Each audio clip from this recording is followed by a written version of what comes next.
Presentamos a Julio Alonso, que es de la Facultad de Ciencias Sociales de la Universidad de Buenos Aires, licenciado en Ciencias de la Comunicación Social por la UBA, jefe de trabajos prácticos de la Cátedra de Datos de Alejandro Pesitelli y Comunicación Social de la UBA. Ingrid Sartman, también de la misma facultad, la Facultad de Ciencias Sociales de la Universidad de Buenos Aires, es licenciada en Ciencias de la Comunicación por esta casa de estudios, donde lleva a cabo su doctorado. Es docente del Seminario de Informática y Sociedad de la carrera de Ciencias de la Comunicación e investigadora del Instituto Gene Germani de la misma facultad. Está especializada en nuevas formas tecnológicas y los modos en que estas tecnologías impactan en los ideales del cuerpo desde una perspectiva histórica.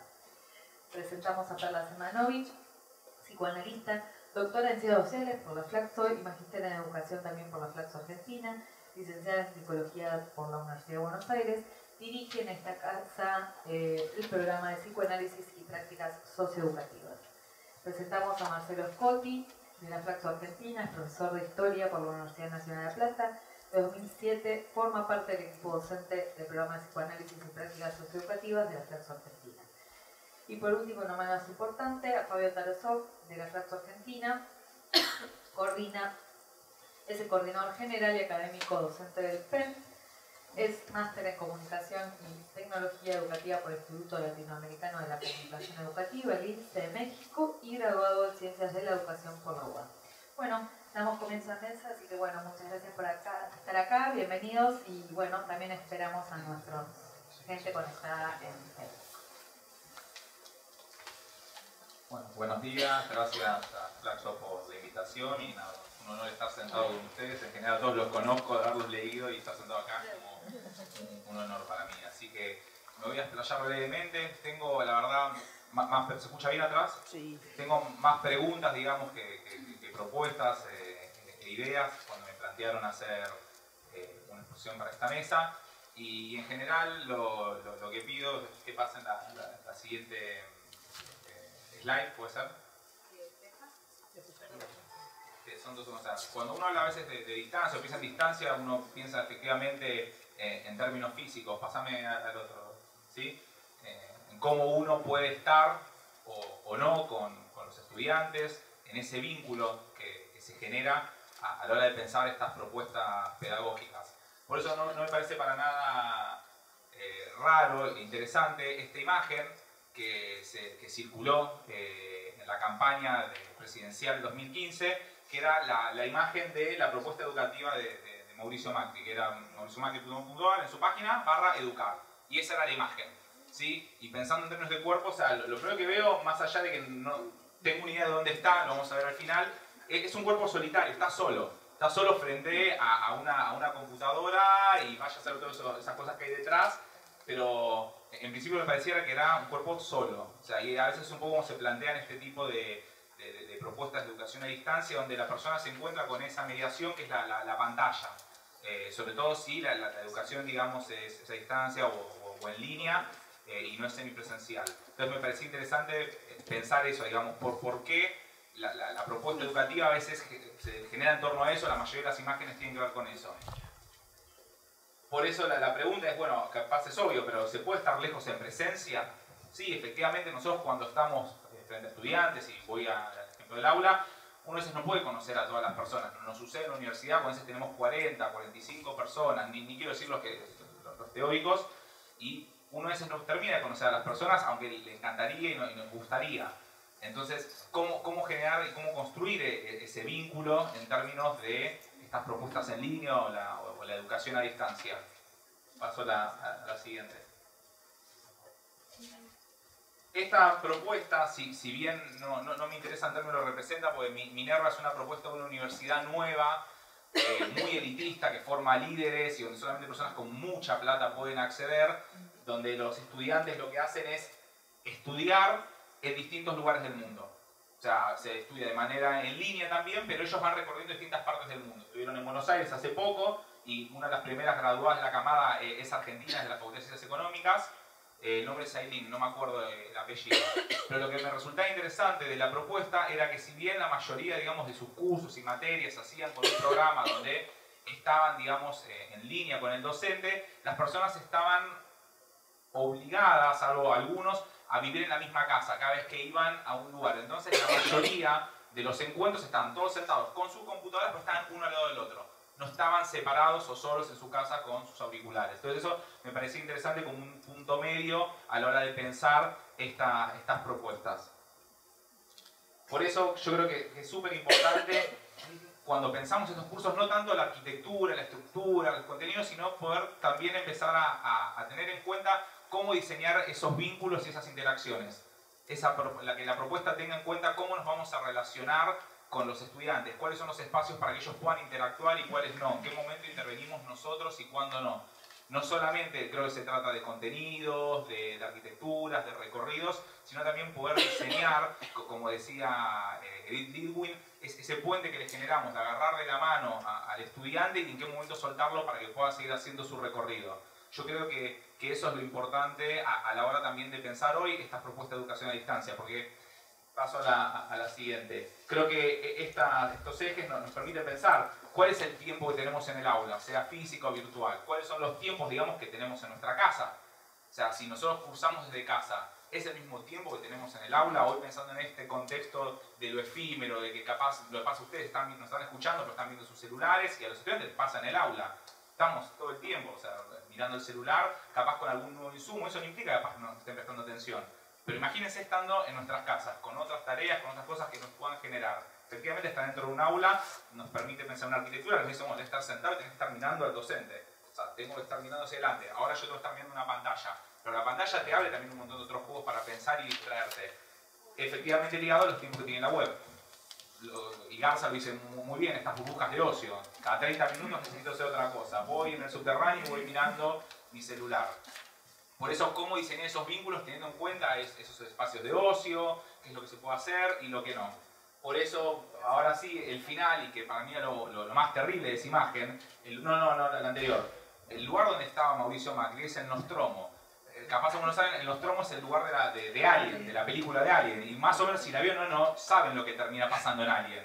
Aparece un bicho y se los termina comiendo casi todos, y bueno, y a ella le pasa otra cosa peor todavía. Entonces, ¿cuál es ese bicho que está ahí dando vueltas que supuestamente nos viene a mandar? Entonces, creo que está bueno empezar a entender y cambiar un poco las representaciones en las imágenes y las ideas que tenemos en torno a lo que es la educación a distancia para no terminar poniendo este tipo de imágenes en una propuesta educativa. Así que eso es todo lo que decir. Muchas gracias. Bueno, lo mío va a ser un poquito más teórico. A la hora de pensar la posibilidad de educación a distancia, en realidad, como yo me especializo o no sé, trabajo más con las cuestiones de las nuevas tecnologías, lo pensé más relacionado con las nuevas tecnologías y menos con la educación. También escribí un texto que yo sé que a veces es un poco aburrido escuchar, lo escribí pensando en que lo iba a leer y con algún tipo de registro oral, con lo cual espero no ser aburrida. Pero a veces me pasa que cuando me marco algunas cuestiones en poco tiempo, estoy perdiendo tiempo, ya lo sé, en poco tiempo termino obviando la mitad de las cosas. Así que intentaré que la lectura sea lo más ágil posible. Permítanme empezar esta ponencia con un prejuicio acerca de la distancia. Solemos pensarla como un escollo. Déjenme también agregar algo más a esta primera idea, que también puede ser pensado como un prejuicio. Si bien la virtualidad acorta las distancias, especialmente en lo que refiere a las comunicaciones, no puede recuperar aquello que la distancia ha clausurado, el contacto directo, las miradas en tiempo y en espacio, los matices del tono de voz y otros tantos, etcétera, en los que no me voy a detener acá porque todos conocen. Estos dos prejuicios están tan arraigados en nuestras sociedades y tan ligados uno con el otro que incluso a la hora de pensar estrategias para capacitaciones a distancia se hace hincapié en las formas de sortear estos escollos, como si la falta de contacto real obturara el proceso de transmisión de saber. ¿Por qué digo que son prejuicios? Aún más, ¿por qué sostengo que son malos prejuicios? Porque parten de la idea de que existe una verdadera comunicación, la que se establecería cara a cara, que toda mediación con cualquier dispositivo, aunque sea el más sofisticado, no haría más que obturar algo de lo que se establece sin él. Estamos llenos de estos ejemplos, y no solo en educación. Lo vemos en todos los análisis en relación a las redes sociales, desde la crítica a las tradicionales hasta las aplicaciones que bajamos al celular. Y no hablo solamente de educación, hablo incluso de las para conocer gente, pero también aquellas que nos sirven para adelgazar, correr, quedar embarazadas o no, ¿sí? Vivimos con esa ambivalencia entre la conveniencia de tenerlas y al mismo tiempo este rechazo. Todas las críticas acerca de esta relación con las tecnologías están orientadas a la misma idea. Las nuevas tecnologías que supuestamente simplifican todo pierden en esta conexión constante algo de lo supuestamente humano. La vida cotidiana, como decíamos, está lleno de estos ejemplos, entonces vivimos a la técnica y a los avances tecnológicos con una ambigüedad inusitada. Por un lado nos maravillamos de lo que podemos hacer con ella y por el otro lado nos espantamos por estas mismas posibilidades. A esta ambigüedad, el filósofo alemán Peter Sloterdijk, que probablemente lo conozcan, le da el nombre de histeria antitecnológica. Y aunque él la usa para referirse específicamente a aquellos que hacen bandera en contra de las tecnologías asociadas a la manipulación genética, en nuestro caso ayuda a pensar esta encrucijada en la que estamos ubicados. Si por un lado existe una técnica que nos permite hacer tal o cual cosa, por el otro lado existen efectos morales, sociales, contextuales. En el caso de Sloterdijk, quien haya leído, su crítica va más a los límites morales, estos límites que nos limitan en las acciones. Todos estos límites se enmarcan en lo que Sloterdijk llama el humanismo, para Sloterdijk, que en su caso es una especie de comprensión que toma al hombre como medida de todas las cosas y asume además que existe una especie de esencia humana que las nuevas tecnologías vendrían a poner en juego. De esta manera, cualquier cosa que exceda esta medida estaría sobrepasando esto. Esta sobrelimitación podría traer consecuencias no previstas en el organismo y en el medio ambiente. De este miedo se ha nutrido toda la ciencia ficción, ¿sí? Especialmente las de las primeras décadas del siglo XX. Bradbury, Dick, Huxley nos brindan ejemplos en la literatura acerca de este miedo a las máquinas. Esta habitualidad, entonces, lo que nos hace es pendular entre la fascinación y el rechazo a la máquina. Y pienso en la palabra en mayúscula en el mismo sentido que le daba otro pensador, que es Lewis Mumford, que pone el concepto de máquina en mayúscula porque piensa a la máquina como un entramado de relaciones y maneras simbólicas de hacer y pensar el mundo, por supuesto, en relación al espacio, al cuerpo que habita ese espacio. Si esto es así, me gustaría pensar en los efectos de esta ambigüedad. No, lo que omití cuando agarré el micrófono fue decirles que esta pequeña ponencia trataría de pensar esta ambigüedad del miedo a la fascinación con respecto a las máquinas y en este caso lo virtual. Bueno, si esto es así, entonces me gustaría pensar los efectos de esta ambigüedad, de esta relación paradójica, pero también de las razones del miedo a las máquinas, que me parece que es lo que más convoca en algunos casos, es decir, este mal prejuicio del cual mencionaba al comienzo. En lo que nosotros concierne, en las causas del prejuicio que planteábamos más arriba, los dispositivos virtuales que obturan algo de la naturaleza humana, incluso más, si esta mesa nos convoca a reflexionar acerca de esta subjetividad puesta en juego, me gustaría pensar esta mediación de esta contradicción, fascinación barra miedo o desconfianza. Gran parte de la historia de la fascinación y admiración sobre y hacia las máquinas se sostiene en la pregunta cartesiana acerca de las fuentes del conocimiento. Al fin y al cabo, cuando Descartes encuentra como fuente última la razón, no hace más que separar al sujeto de su entorno, de manera de poder objetivar al mundo. Si la pregunta por la excelencia de la técnica moderna está dada por el cómo, es decir, que cualquier cosa que encontremos en la superficie terrestre tendrá una razón de ser, una lógica y bien establecida para su uso posterior. Aún más, la máquina, por excelencia, debería ser aquella que contenga su manual de instrucciones en presente y su reensamble en el futuro. En definitiva, el origen de la fascinación y la admiración por las máquinas está dada en principio por la fascinación y la admiración por la razón humana que ha podido pensarlas. No hace falta aclarar que cuando Descartes separa sujeto y objeto, al cuerpo lo deja del lado del objeto, con lo cual la fascinación acerca de las máquinas es por la razón que incluso ha podido pensar distintas maquinarias, incluida al cuerpo. Si esto es cierto, entonces la máquina queda instalada en ese lugar objetual que muestra ni más ni menos aquello que el hombre puede hacer con el entorno. En este exterior queda instalado el cuerpo físico, un ensamble de órganos funcionando más allá de él con una lógica maquínica envidiable. Al fin y al cabo, una de las primeras máquinas descubiertas por el hombre fue el cuerpo. Tengamos en cuenta que las primeras autopsias se hacen alrededor de 1600, no me acuerdo, alguno tendrá el año exacto, y son justamente cuando el cuerpo pasa del lado del objeto, es decir, se desacraliza, se pueden empezar a hacer las primeras autopsias, de manera que se puede empezar a pensar cómo funciona el cuerpo. Y de ahí, muchas de las máquinas posteriores imitan movimientos del cuerpo, exacerbando e incluso pensando posibilidades que el cuerpo no puede hacer. ¿Qué había atrás del afán del inventar por inventar?, pregunta Mumford cuando analiza estos cambios propios de la modernidad y de la fascinación a la máquina.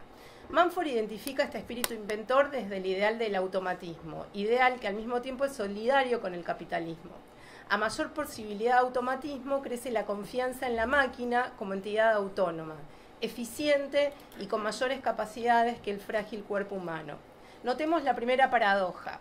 La máquina creada desde la razón humana y a partir de su imaginación técnica se piensa, sin embargo, como un ideal autónomo que no solo exime al hombre de tareas que no quiere realizar, tareas relacionadas con la fuerza, sino que además puede llevar a cabo acciones para las cuales el cuerpo no estaba capacitado. Las de fuerzas primero, pero las de almacenamiento de datos y razonamiento lógico también.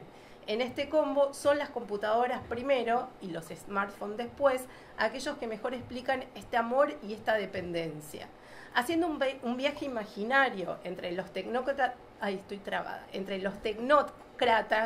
del siglo XIX hasta los programadores del siglo XXI, seguimos encontrando mecanismos similares. Estamos en condiciones entonces de trazar un arco que vaya desde el reloj mecánico, pasando por la máquina de vapor, las grúas y hasta las computadoras inventadas por Turing, llegando a nuestros smartphones llenos de aplicaciones que nos hacen la vida más fácil. Pero si siguiéramos este viaje imaginario desde lo más externo hasta lo más interno, no podemos dejar de mencionar los dispositivos intradérmicos, es decir, esta nueva figura que empieza a emerger y que es discutida en distintos lugares sobre la idea del cyborg, ¿sí? Es decir, un cuerpo que empieza a incorporar nuevas tecnologías, pero insisto, y en todo caso después discutiremos la hipótesis, con una especie de miedo y fascinación, es decir, estamos pegados de verdad cada vez más a estas tecnologías incorporadas al cuerpo y al mismo tiempo nos resistimos. Una notita al pie, cada vez que yo planteo esto en algún aula donde tengo más interacción con los alumnos, todos me discuten, me dicen, no, yo las aplicaciones no las uso, yo Facebook en otra época lo usaba para promocionar mi banda de rock.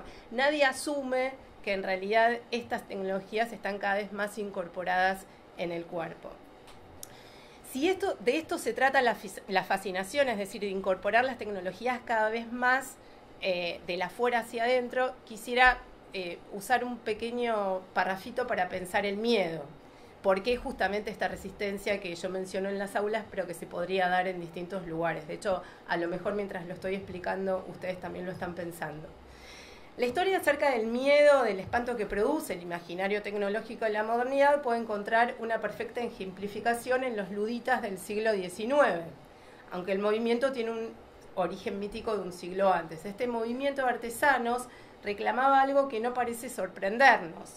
La proliferación de las máquinas acabaría desplazando al obrero, mejor dicho, a la subjetividad de ese obrero, con las consecuencias obvias, el fin del trabajo humano. Bueno, por cuestión de espacio no vamos a detenernos más que en las generalidades, pero vamos a rescatar la idea central, el miedo a que en el futuro la extrema automatización del mundo desplace al hombre ya no solo de los espacios que no puede o no quiere ocupar, sino de todos. La máquina de coser o los primeros telares fueron el puntapié perfecto para pensar este reemplazo y rechazo. Ya entrados en el siglo XXI, cabe preguntarnos cómo convivir con esa contradicción. Mejor dicho, cómo hacer cosas en un mundo conformado por redes virtuales de conexión, pero que al mismo tiempo resiste a abandonar esta supuesta subjetividad extramaquínica. ¿Cómo seguir pensando entonces los contratos de transmisión de saber en las condiciones actuales?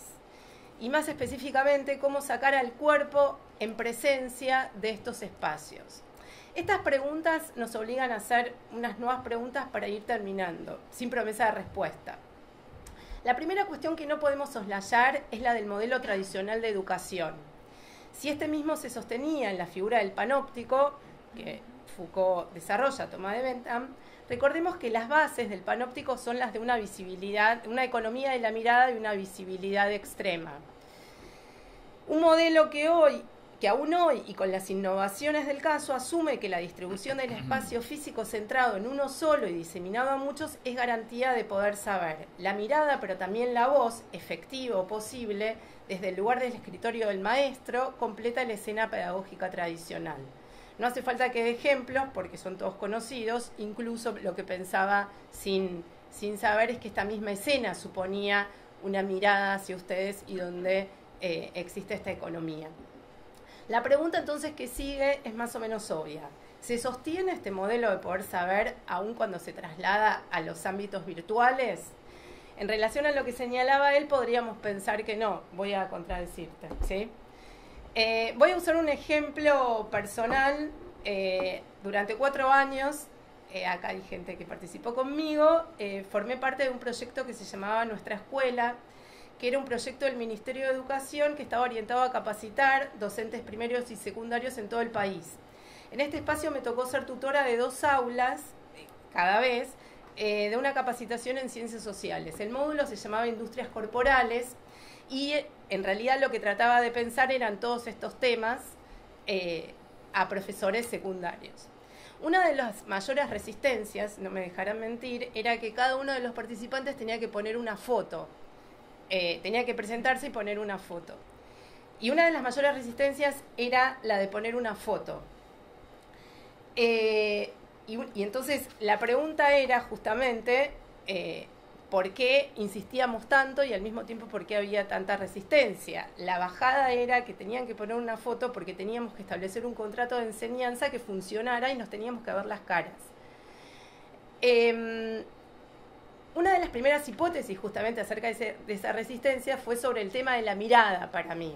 Si en el aula no podemos evitar estar cara a cara, tal vez la virtualidad, ellos pensaban que permitía la posibilidad de no aparecer siempre y de la misma manera.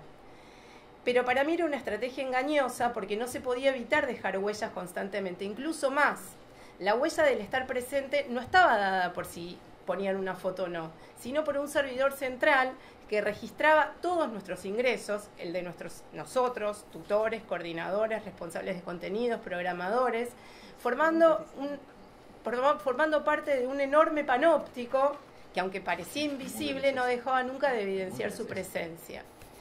En un punto, este modo de enseñanza, donde nunca o muy pocas veces se ocupa el mismo espacio presencial, este proyecto de educación a distancia, terminaba siendo una presencia mucho más omnipresente, valga la redundancia, a los fines del control.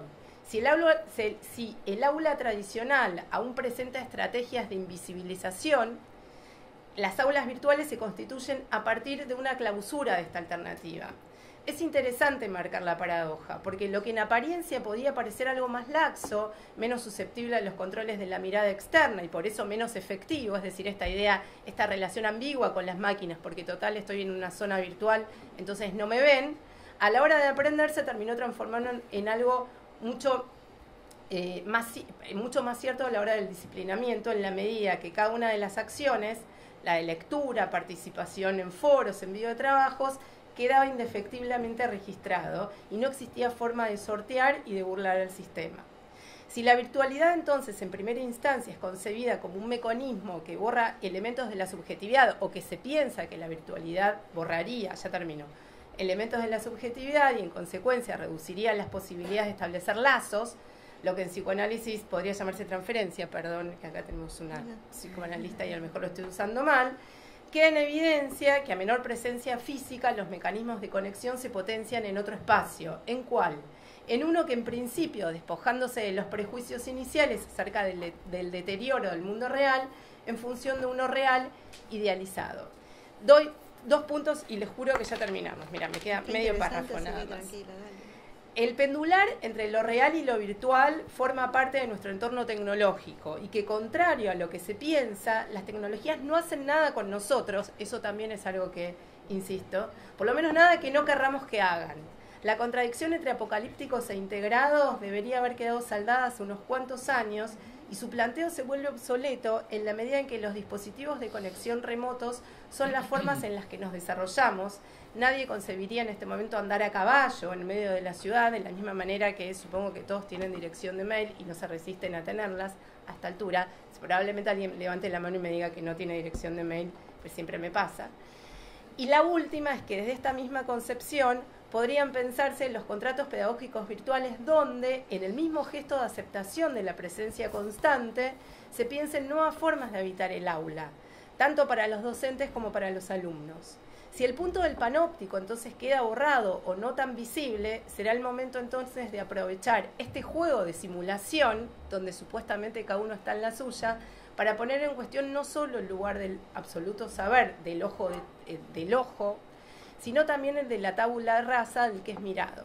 Superado entonces el requisito del espacio absoluto de los otros, tal vez logremos pensar en aulas con sujetos mucho más autónomos, autorreflexivos y hasta dispuestos a cambiar posiciones.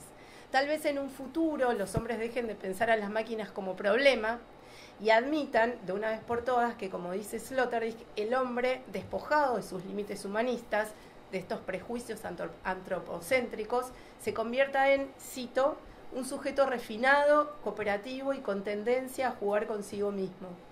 Este sujeto se da forma a sí mismo por medio de la interacción con textos complejos y contextos hipercomplejos. Cierro la cita de Sloterdijk. Si esto sucede, el aula será un excelente campo de experimentación. Terminé.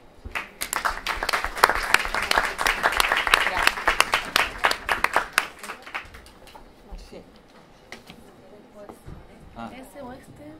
El que te resulte más fácil. Me encanta. Sí. Gracias. Hola. Bueno, buenos días.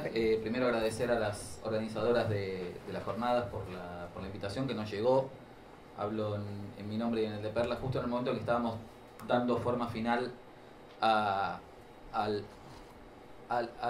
fruto de una experiencia de 12 años ya de trabajo dentro del programa Psicoanálisis y Prácticas Socioeducativas que depende de Flaxo.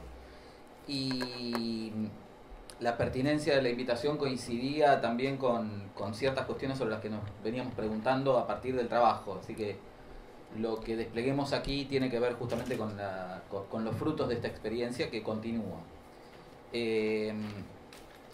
Venimos trabajando en un dispositivo con aulas virtuales que ha tenido distintas formas desde el año 2007, primero un posgrado, después un diploma y más tarde una especialización. Y bueno, se me ha invitado a participar de ese proyecto moderando un espacio de cine que tiene una particularidad excéntrica, doblemente excéntrica. Por un lado, temáticamente no encaja directamente con los materiales centrales de la propuesta que tienen que ver con el psicoanálisis. La propuesta de trabajar con el cine y con ficciones del cine ocupa un espacio lateral, por eso excéntrico en la propuesta. Lo otro excéntrico tiene que ver con que el espacio que me ha tocado un poco elaborar y moderar desde entonces no es un espacio de participación obligatoria en ninguna de las propuestas. Y sin embargo nos hemos encontrado con la sorpresa renovada hasta el presente de que es el espacio que más participación concita. Esto es algo que nos ha permitido ir elaborando a lo largo del tiempo una serie de hipótesis en relación con el trabajo, con el encuentro con los colegas que se acercan a compartir las distintas propuestas y a repensar varias veces hasta darle forma en este libro a repensar qué es lo que se pone en acto en ese espacio que damos en llamar ficciones, cultura y subjetividad, en el que proponemos una conversación, un foro de conversación sobre ciertas películas que están elegidas en relación con la propuesta central de los cursos. esa reflexión que venimos elaborando y que vamos a seguir elaborando seguramente con el correr del tiempo, nos permitió establecer 3 hipótesis, o una hipótesis triple si se quiere, en relación con las potencias del espacio, con lo que reconocemos como las potencias del espacio. Esas hipótesis las vamos a nombrar, las voy a nombrar y las voy a desplegar brevemente. Tienen que ver con ciertos efectos que comprobamos y verificamos en el curso de las distintas cortes. El primero es el de la constancia, el segundo es el de la singularidad y el tercero es el de la proximidad. Por supuesto, nada de esto sería posible sin la distancia de por medio, ¿no? Que es lo que nos conecta y a la vez nos separa de nuestros estudiantes. En relación con la constancia, que es una palabra que tiene una primera connotación más bien gris, que alude más bien a las rutinas, a la regularidad, a las continuidades.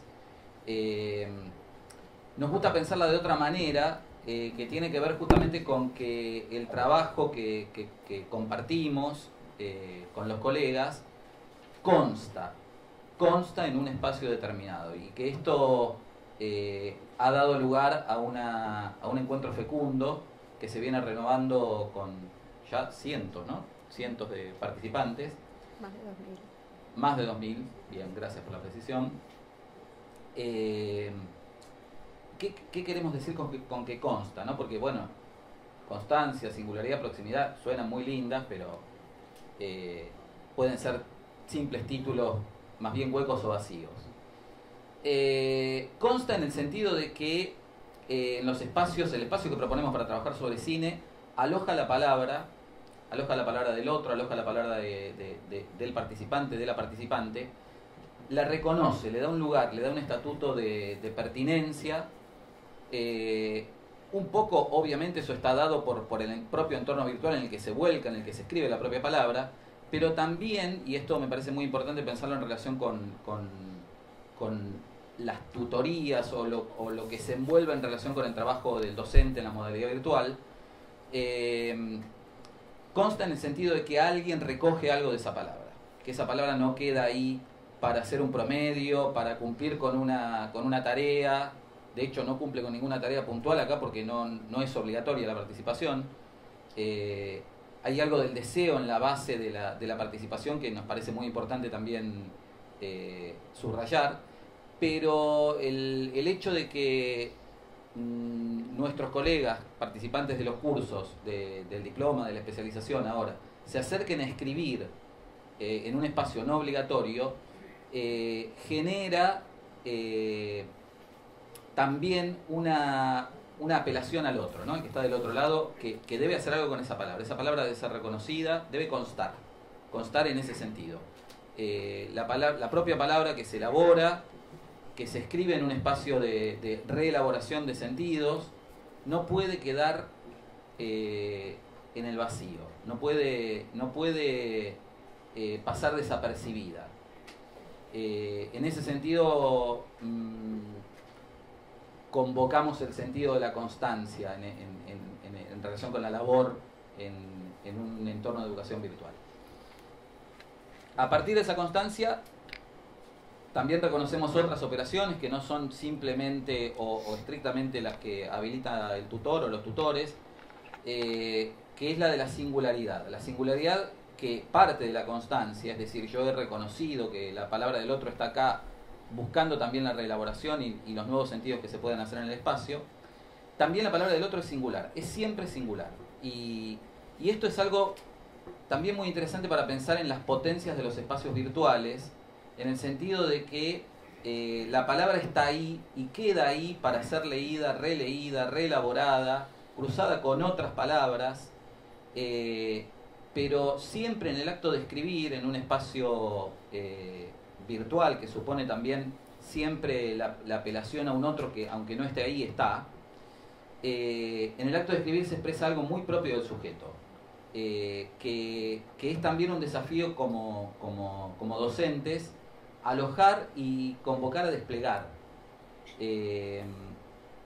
ahí hay algo de la singularidad de la participación que bueno, que plantea ciertos desafíos en relación con cómo trabajar como docente, moderadora en un espacio virtual.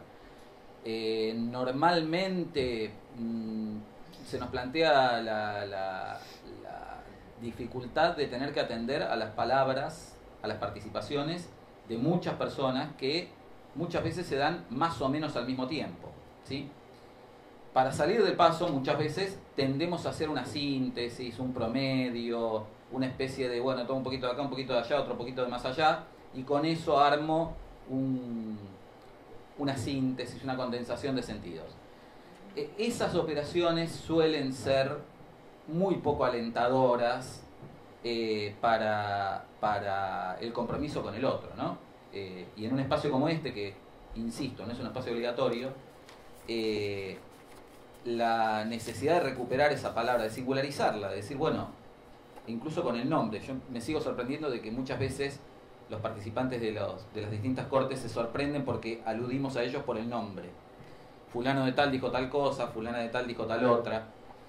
Nos interesa recuperar el apunte de, ¿no? Esto sigue sorprendiendo porque hay algo que saca del promedio y que invita al otro, invita a continuar con ese compromiso, con esa implicación y con la voluntad de seguir desplegando su propia subjetividad en un espacio en el que el cine, el arte, convoca los sentidos de otra manera. Por último, la proximidad, que también, como se pudo escuchar en las anteriores intervenciones, tiene muchas puntas diferentes y podríamos tirar de muchas de esas puntas.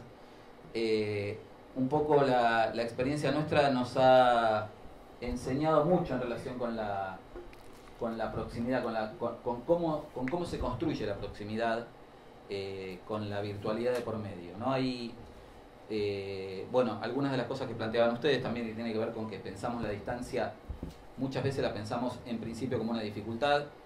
Un poco el trabajo de síntesis sobre los 12 años que venimos trabajando en el programa nos llevó a reconocer que habíamos construido una proximidad notable con muchos de los participantes y que esto se expresó en el momento en el que nos pusimos a hacer el libro a lo largo de este año. Y en el libro participan muchos de las y los colegas que nos acompañaron desde el año 2007, muchos de los cuales no habíamos vuelto a tener contacto desde que terminaron con sus respectivas cursadas, algunos en 2007, 2008, 2009, 2010.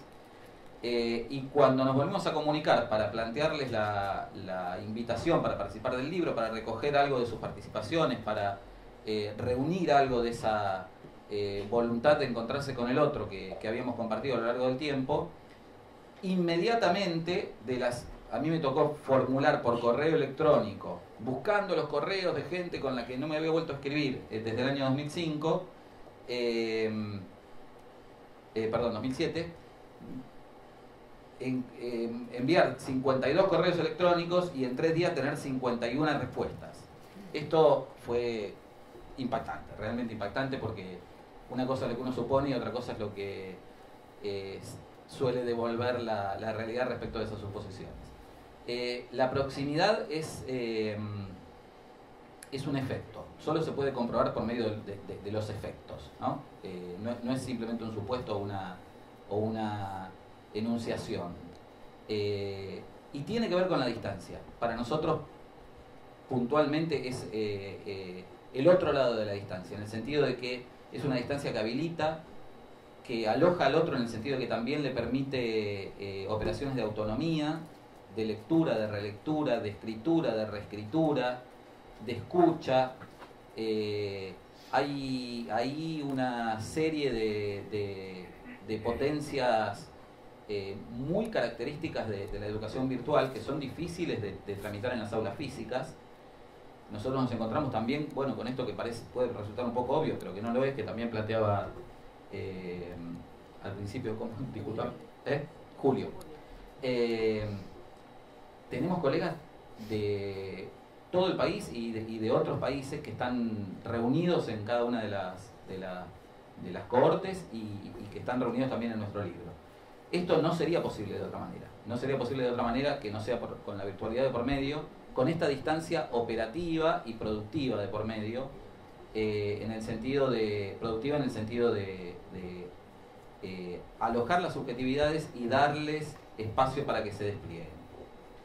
Bueno, tenía un poquito más, pero me pasé ya, así que le paso a Perla.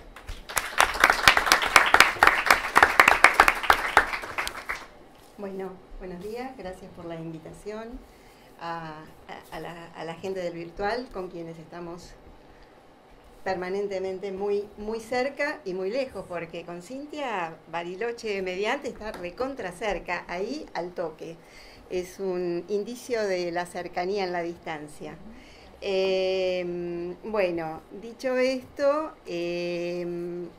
voy a ponerle un marco quizás a la experiencia que comentó recién Marcelo, y que el foco de la propuesta que nosotros llevamos adelante es trabajar sobre el malestar en las prácticas. Y muchas veces el malestar en las prácticas educativas, de docentes y otros profesionales que trabajan en el sector docente, psicólogos, los llamados equipos de orientación y demás. Justamente uno de los puntos críticos del malestar es el vínculo educativo del que vos hablabas, y es ese malestar que se produce en las aulas presenciales. Entonces, nuestra invitación a cada quien, cuando ingresa a nuestros dispositivos de trabajo, del que forma parte el espacio de ficciones, es que cada quien traiga un malestar para poner a trabajar. Y ya ahí hay una operación de acercamiento. Digamos, ¿dónde se produce la cercanía? Es que ahí no es la persona, sino que es algo que tiene que ver con una producción del sujeto y no con la persona en sí.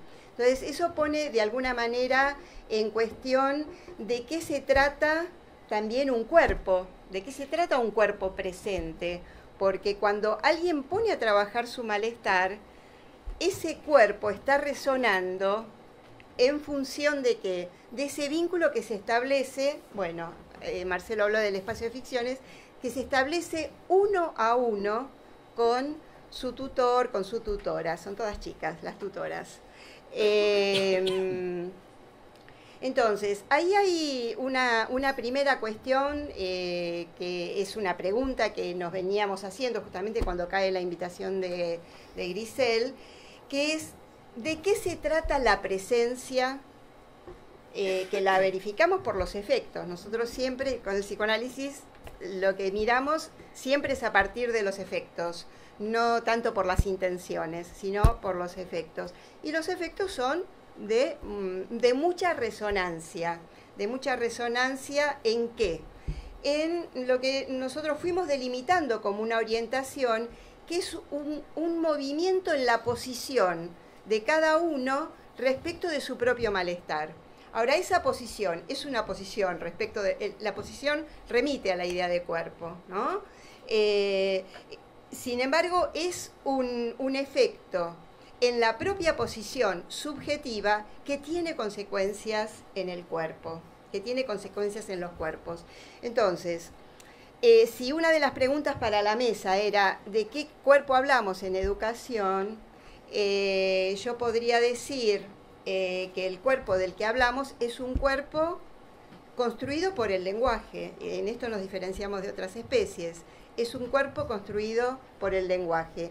Y en la propuesta virtual, el lenguaje, la palabra, tiene un papel central y fundamental, con un agregado, que es la escritura. Y esto no es cualquier detalle, porque en la escritura está presente el cuerpo de una manera diferente, porque cada vez que nosotros hacemos un señalamiento sobre la escritura de alguien, estamos muy atentos a cuáles son las resonancias Tocar un texto, intervenirlo, por ejemplo, con un color, hacer un señalamiento, supone cuidados que tienen que ver con que sabemos, estamos advertidos que ahí estamos tocando algo muy propio de cada quien. Y sin embargo, alguien puede estar en Colombia, nosotros estamos acá, Cintia está en Bariloche, y sin embargo, ahí hay una presencia de los cuerpos en ese efecto, y que el efecto tiene que ver con esa palabra, y en este caso con la palabra escrita. Vos mencionaste la palabra transferencia. Una de nuestras preguntas es si la transferencia es la herramienta central para el psicoanálisis, que es lo que se produce en ese lazo con el psicoanalista, pero hay transferencia en todas las relaciones. Ustedes habrán generado transferencia con lo que dijo Julio, con lo que dijo Ingrid, con lo que o no. Es decir, puede pasar, no hay transferencia en el sentido de que algo se transfiere en esa relación. Y nos preguntamos, ¿hay transferencia en la virtualidad? ¿Hay transferencia fuera del dispositivo analítico? Y hoy, digamos, provisoriamente, siempre las conclusiones son provisorias, podemos afirmar que sí, que hay transferencia. Y cuando, digamos, no hay efectos, notamos que no porque alguien no se conecta panóptico, no va por ahí por donde leemos la presencia o la ausencia, sino que la leemos en la producción. Sí, en relación a ese objeto que puso a trabajar, y quiero subrayar la palabra objeto que fue mencionada. El objeto es la manera de nombrar el malestar, y los efectos lo leemos en la posición los movimientos o no, o qué movimientos hubo respecto de ese objeto propio que es ese nombre del malestar, esa narración del propio malestar. Entonces, la transferencia para nosotros es una llave fundamental y que no es patrimonio de los psicoanalistas, sino que la ponemos al servicio, y por eso nos interesa compartirlo. ¿De qué se trata la transferencia? ¿Cómo la podemos operativizar en este tipo de dispositivos? Hay tres cuestiones que podríamos ubicar. ¿Dónde se juega la transferencia? Por un lado, en el reconocimiento, en el deseo y en la palabra que toca el cuerpo. Esas tres cuestiones. ¿Reconocimiento de qué? Reconocimiento es una llave de la transferencia, que es suponer que ahí hay un saber en ese sujeto. No tenemos certeza de qué es lo que sabe. Hay una interrogación por parte de quien oficia como tutora en este caso, o Marcelo, que es realmente un maestro de generar transferencia, doy fe de ello. Es decir, el reconocimiento es central. Hemos discutido muchas veces cuando armamos por primera vez el equipo, ¿qué competencias tiene que tener un tutor en un dispositivo virtual? Hay distintas variantes. Tiene que ser psicoanalista, por ejemplo, en nuestro caso. Tiene que ser especialista en historia. ¿Qué relación con ese objeto de conocimiento? Bueno, nosotros pensamos que es central. El reconocimiento está muy en relación a reconocer suponer que hay un sujeto a quien le reconocemos algún saber, no sabemos cuál. Deseo. En relación al deseo, que es otra de las claves, tiene que ver también con el objeto, y ese objeto no es un objeto que está, digamos, por un lado es el objeto de conocimiento que ponemos a disposición a través de los temas, de los contenidos, pero es también el objeto en falta. Tiene que haber algo que falte para que pueda ir hacia la conquista de algo que no está. el deseo se mueve a partir no de lo que hay, sino de lo que se quiere conquistar. Quizás es un poco hermético lo que estoy planteando, voy a tratar de traducirlo en una viñeta luego.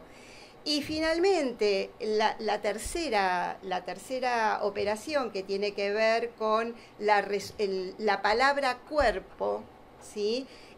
Son los efectos que se producen a partir de los intercambios que se van generando entre las tutoras y el uno por uno del acompañamiento del trabajo, en nuestro caso, con los malestares de cada quien.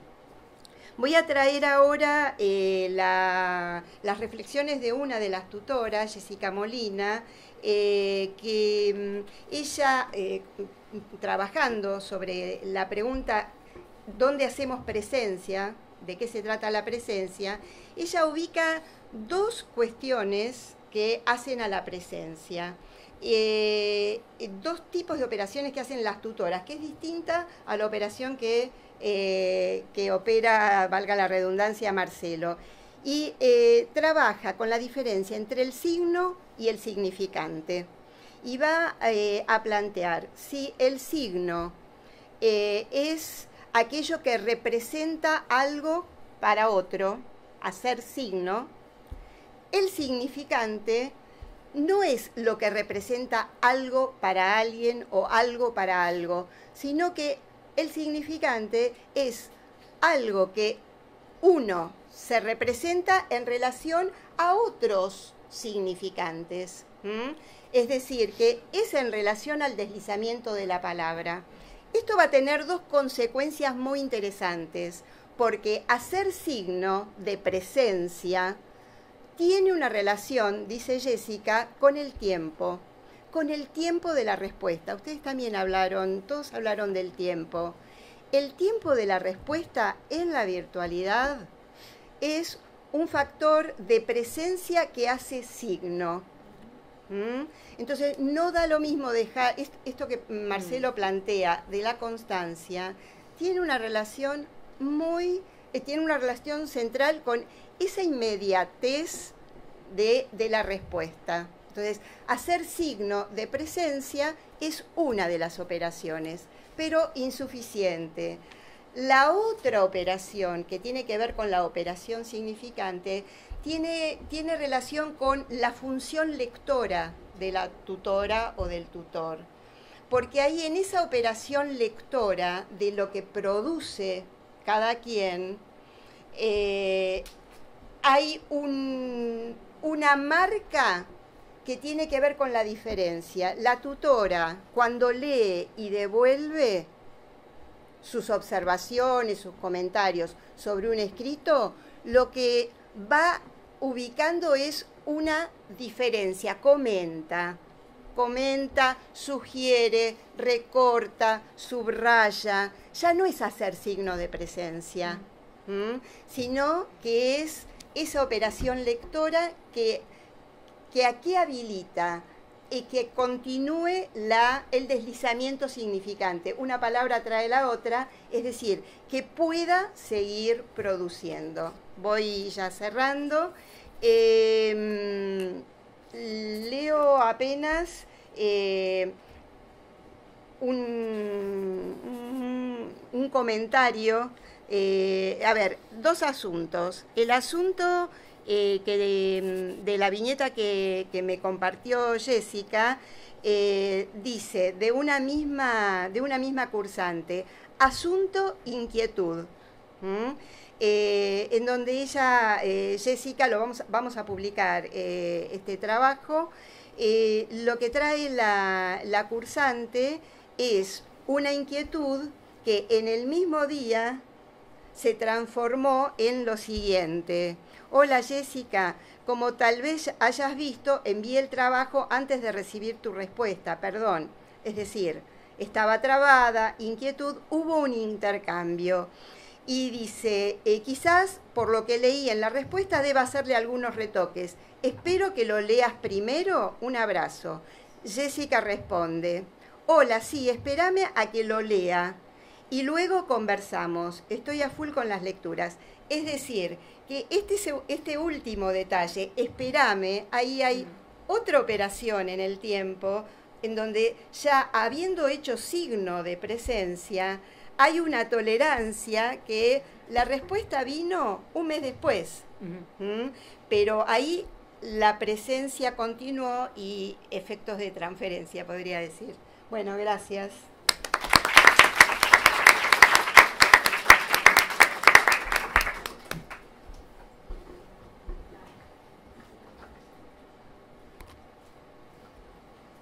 Bueno, muy buenos mediodías a todos, todas, los que están aquí y los que también están aquí a través de la pantalla.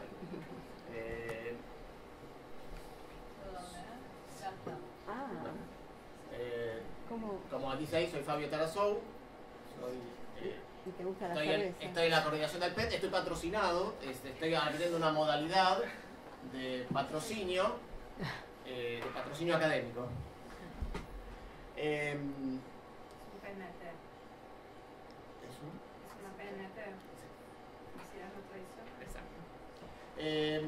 Bueno, estoy aquí en la coordinación del PENT, que como antes comentó Virginia, que es también parte del equipo del PENT, es un equipo que trabaja en Flaxo pensándonos y cuestionándonos desde hace 15 años qué significa el trabajo con tecnologías. Lo de nuevas tecnologías ya nos quedó mal, pero ya quedó parte del nombre, así que nos cuestionamos y pensamos qué significa usar tecnologías en la educación y llevamos adelante, digamos, nuestra propuesta académica, el posgrado, nuestras consultorías, nuestras asesorías, nuestras investigaciones.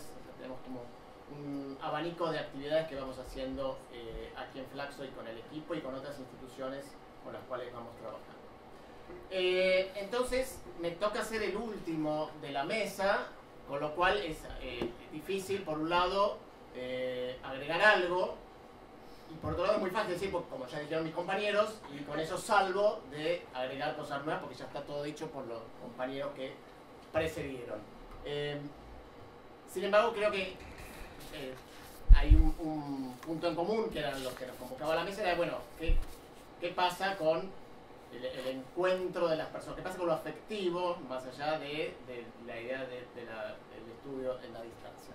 Así que yo cuando empecé a pensar la presentación, me surgió la idea de el sabor del encuentro, me resonó en la cabeza. Dije, ¿qué era el sabor del encuentro? Porque para nosotros, para nuestro equipo, pensar una propuesta de educación en línea tiene que ver con el encuentro y no con la distancia. Digamos, ahí es la primera, digamos, definición fuerte que tiene nuestro equipo. Trabajamos a partir del encuentro y la distancia no la consideramos porque no es un problema la distancia. Entonces, bueno, me puse a pensar qué era el sabor del encuentro, fui a YouTube y, bueno, el sabor del encuentro sí, es el eslogan de Quilmes.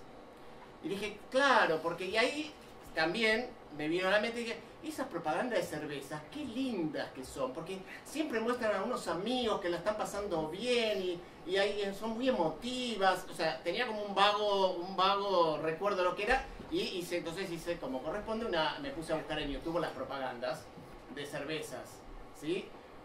Y mis compañeros de comunicación supongo que tendrán papers o conocerán todos los papers que habrán escrito o que se podrán escribir, pero terminé asqueado y me dio mucha vergüenza de, digamos, la imagen que se refleja de la amistad y de la juventud en esos comerciales. O sea, yo tenía como una imagen ideal de que había muchas emociones y que se la pasaban bien, y en realidad si ustedes van y ven esas propagandas se van a dar cuenta que, bueno, no es así como yo lo pensaba. Pero bueno, a mí me servía, así que yo les pongo acá, les dejo ahí el porrón, ya es la hora, piensa que cuando termino de hablar va a ser la hora de ir a almorzar y se lo van a poder disfrutar. Bien, entonces, muy bien. Como les decía, nosotros pensamos en el encuentro y no la distancia.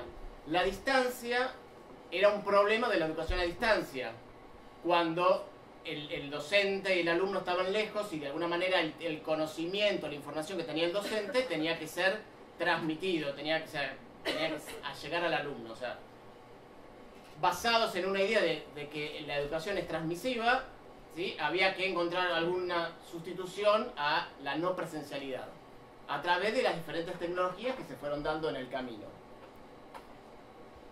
Cuando llegamos a la web, a principios del siglo XXI, la web también pareció ser, digamos, una mejor alternativa, un mejor puente para transmitir la información. Y hoy en día, todavía, muchas de las propuestas, algunas, podremos discutir, digamos, no tengo un número exacto, se siguen basando en esta idea de que el conocimiento es una transmisión de información de un lado hacia otro.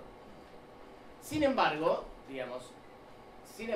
aquí aparecemos algunos equipos de trabajo que nos apropiamos de estos espacios y de estas plataformas pensadas para la educación a distancia y las empezamos a hackear, las empezamos a romper, las empezamos a forzar con la idea de que en estos espacios yo no quiero transmitir información, sino lo que yo quiero es hacer un encuentro entre los participantes. Quiero generar diálogo, quiero generar construcción, quiero dar a entender que aprendo haciendo, que aprendo construyendo, que aprendo dialogando y que no estoy solamente el aprender no se da por simplemente la escucha o la lectura.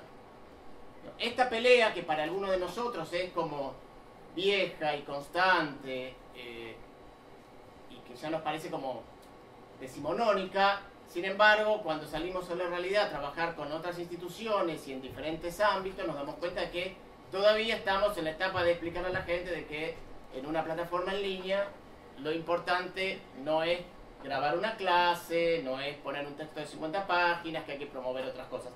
Todas, digamos, estas cosas que fueron diciendo en las presentaciones de la primera parte, ¿verdad? Pero bueno, es como que estamos en un sueño, digamos, donde siempre nos caemos en el primer casillero y no podemos avanzar. Entonces,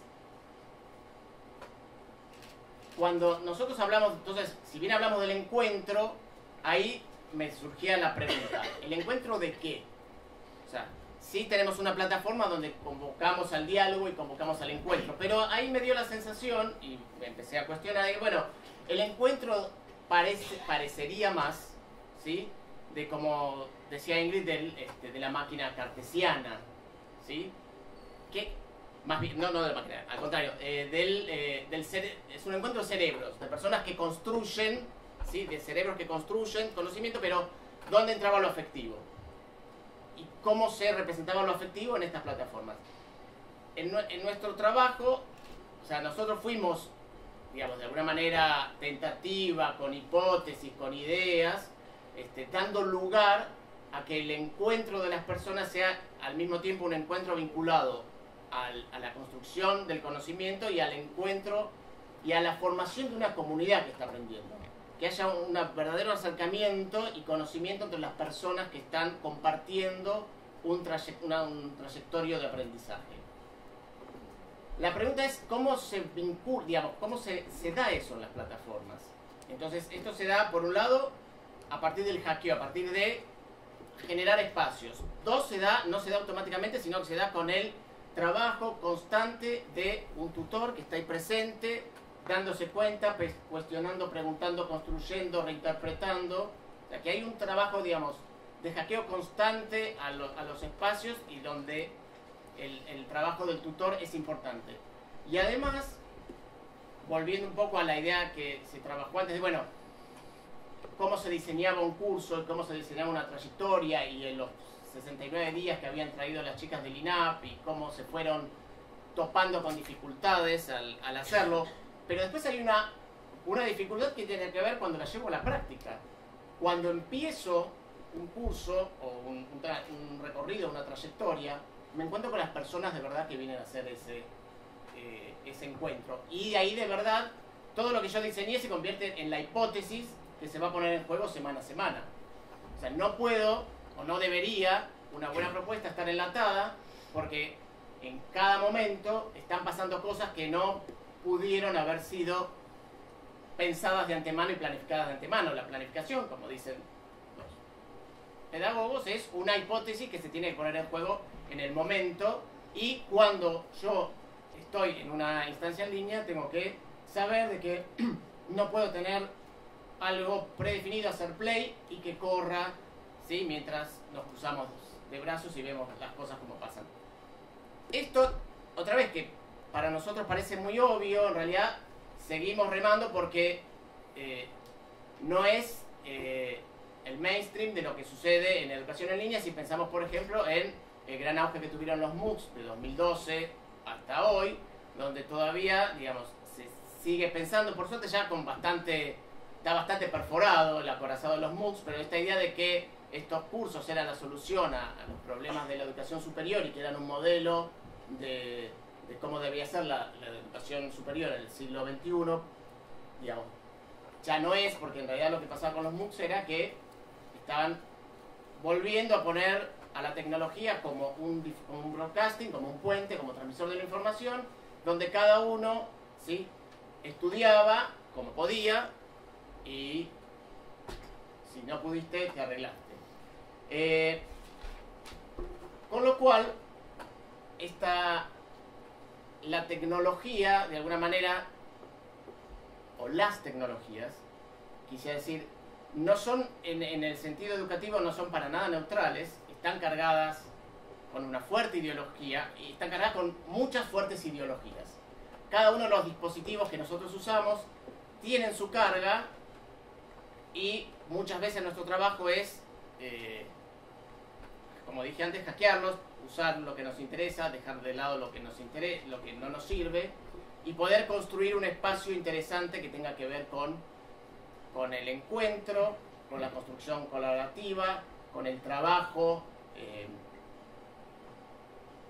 La tensión, digamos, que hoy encontramos en los dispositivos de tecnología educativa tiene que ver con la idea de la máquina de enseñar, entendida como una máquina, ¿sí?, donde el alumno esté sentado frente a una pantalla y la máquina, con mucho más refinamiento, entienda las respuestas del alumno y a través de una inteligencia artificial le vaya dando, ¿sí?, los problemas o las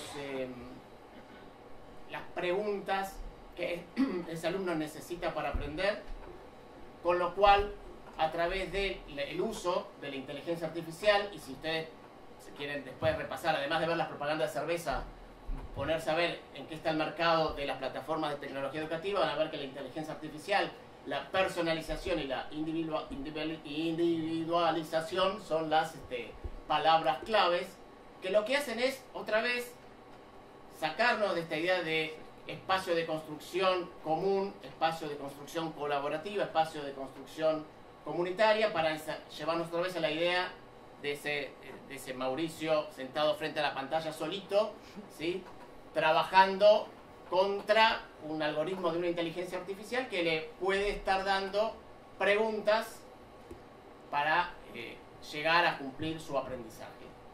El problema con la inteligencia artificial es, evidentemente, menos tiempo, digamos, vamos a tener inteligencias artificiales que lleguen a entender el lenguaje humano. Hoy todavía le falta bastante, o sea, una inteligencia artificial no puede entender una frase, un párrafo escrito por una persona. No quiero aventurar cuántos años van a pasar, pero en algún momento va a pasar. La pregunta es entonces, en un escenario de educación a distancia, ¿cuál es la postura?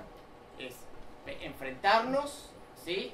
¿O qué? O sea, porque tal vez en algún momento esto que hoy hace el tutor lo puede hacer una parte de la inteligencia artificial. Tal vez una inteligencia artificial pueda, dentro de X cantidad de años, leer un foro, ¿sí?, y escribir 5 párrafos donde diga, bueno, lo que se dijo en este párrafo es esto, esto y esto, las contribuciones de fulanito, sutanito fueron estas, y los que están objetando, tienen otro pensamiento, son estos y estos.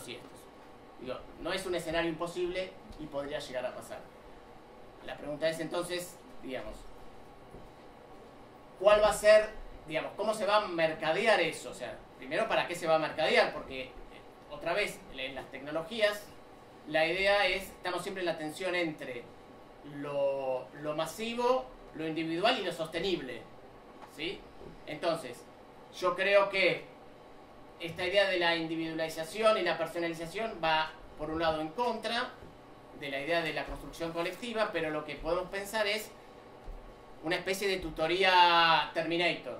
Terminator porque, digamos, se enriquece a partir de las tecnologías. Podemos tener un tutor que delegue en ciertos avances tecnológicos las partes que son densas y difíciles, porque realmente hay que ser tutor y a veces ponerse a leer las 45 posteos de 3 páginas cada uno y darles una respuesta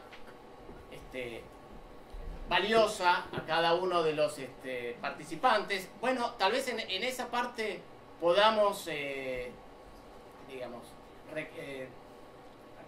apoyarnos en la inteligencia artificial y el tutor que se dedique a ver qué está pasando con los otros, qué está pasando con las personas de verdad, con el otro lado de las personas, que no son solo el cerebro que está pensando. Por otro lado, y digamos, el otro escenario, digamos, que enciende alarmas o luces, tiene que ver con, bueno, tenemos la inteligencia artificial, tenemos por otro lado la neurociencia, ¿sí? Esta idea de que, bueno, el cerebro aprende y vamos a entender el cerebro para ver cómo enseñamos mejor y cómo graduamos y damos, digamos, ¿no? Cómo operamos directamente con el cerebro. El problema con esto, además, es que no solo estamos operando con el cerebro desde lo racional, sino como lo que está pasando con, bueno, en las redes sociales, en los videojuegos, estamos operando, digamos, con los sentimientos, con la posibilidad de operar, digamos, con la sensibilidad y sentimientos de las personas y hacer cosas que tal vez desde lo racional no harían. Entonces nos estamos, digamos, volviendo a dar cuenta de que los seres humanos somos mucho menos racionales, digamos, de lo que creemos ser, y sobre esta idea de racionalidad que por ahí se construyeron muchas de las instituciones políticas del siglo XX, pensando en el hombre racional, y que sí, estaría muy bueno que seamos todos racionales, pero a la luz de lo que está sucediendo, por ahí tenemos que ver cómo nos replanteamos esta idea de cómo es lo racional y cómo se puede operar sobre nosotros desde lo irracional y desde lo emotivo. Con eso, entonces, estos escenarios de, digamos, de hacia dónde podemos pensar la educación en línea y el encuentro, cierro y los dejo. Yo no pasé ninguna de mis... Me olvidé. Así que... No convidaste cerveza también. Así, ahí se las estoy convidando. Tenemos otra mesa. Que no se vayan a comer. Bueno, muchas gracias.